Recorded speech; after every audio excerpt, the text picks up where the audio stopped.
तो क्या आपको पता है कि वेल्डर किसे कहते हैं?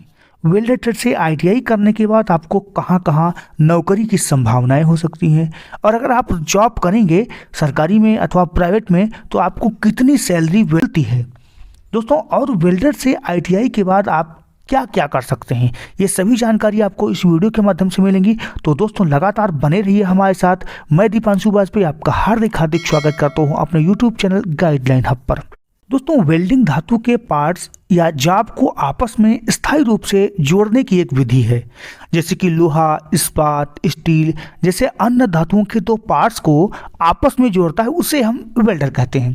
दोस्तों आजकल हर औद्योगिक क्षेत्र, कंपनी चाहे सरकारी अथवा प्राइवेट सेक्टर की हो, बड़ी बड़ी इंडस्ट्री हो, चाहे रेलवे पुल हो, जैसे संबंधित प्रोजेक्ट आपको लोहे तथा अन्य धातुओं से ही तैयार हो रहे हैं।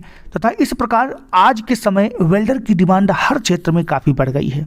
लेकिन सभी धातुओं पर एक ही प्रकार की वेल्डिंग का इस्तेमाल नहीं किया जा सकता है, इसीलिए अलग अलग धातुओं पर और अलग अलग जगहों पर इस्तेमाल करने के लिए अलग अलग प्रकार की वेल्डिंग का भी इस्तेमाल होता है। क्योंकि भारत में औद्योगिकीकरण काफ़ी फल फूल रहा है, यह बहुत सारे रोजगार के अवसर भी पैदा करता है। कारखानों की संख्या लगभग दिन प्रतिदिन बढ़ती जा रही है। यह बाजार में वेल्डर की मांग भी पैदा करता है, इसीलिए इसका भविष्य यानी स्कोप काफ़ी अच्छा है। आप किसी भी फैक्ट्री में, चाहे वो गवर्नमेंट सेक्टर की हो, गवर्नमेंट सेक्टर में आपकी इसरो, भाभा, डीआरडीओ आदि, रेलवे में भी वेल्डर की काफ़ी अच्छी डिमांड होती है। दोस्तों अगर आप प्राइवेट सेक्टर में जॉब करना चाहते हैं तो प्राइवेट सेक्टर में बहुत सारी कंपनियां हैं जिसमें आप वेल्डर के रूप में कार्य कर सकते हैं। जहाँ तक बात करते हैं वेल्डर की वेतनमान यानी सैलरी कितनी होती है, तो वेतन आपके कौशल पर निर्भर करता है। यह अधिक भी हो सकता है और कम भी हो सकता है, लेकिन औसतन एक लगभग फ्रेशर यानी नए वेल्डर को लगभग 8,000 से 10,000 प्रति माह यानी 96,000 से 1,20,000 प्रति वर्ष तक आपको मिल सकता है।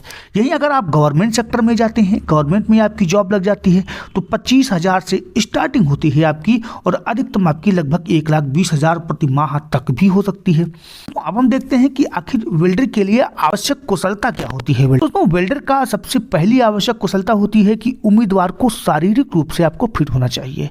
वेल्डर से आईटीआई करने के लिए मेहनती व्यक्ति होना चाहिए, क्योंकि इसमें काफ़ी मेहनत का कार्य होता है। दोस्तों अगर आप वेल्डर ट्रेड से आईटीआई करना चाहते हैं तो कुछ सुरक्षा सावधानियों को भी आपका जानना बहुत ज़रूरी है।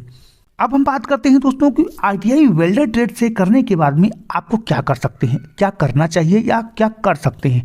तो दोस्तों पहला है कि आप शिक्षुता कार्यक्रम के लिए आवेदन कर सकते हैं। शिक्षुता सोच करके आप सोच रहे होंगे कि आखिर ये शिक्षुता क्या है। शिक्षुता यानी आप वेल्डर ट्रेड से आईटीआई करने के बाद आप अप्रेंटिसशिप भी कर सकते हैं। आप दोस्तों दूसरा कि आप अन्य व्यावसायिक कार्यक्रम में भी कर सकते हैं। व्यावसायिक कार्यक्रम मतलब अपना खुद की शॉप भी खोल सकते हैं। तीसरा आप उच्च अध्ययन शिक्षा के लिए भी जा सकते हैं। सीटीआई जैसे कोर्सेस, एफटीआई जैसे कोर्सेस आपके लिए अवेलेबल हैं।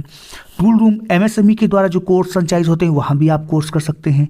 चौथा आप डिप्लोमा स्तर के कोर्स कर सकते हैं। पांचवा आप कोई भी जॉब गवर्नमेंट सेक्टर की अथवा प्राइवेट सेक्टर की जॉब ज्वाइन कर सकते हैं। तो ये तो थी जानकारी वेल्डर से संबंधित। कैसा लगा वीडियो आप हमें कमेंट के माध्यम से जरूर बताइएगा दोस्तों।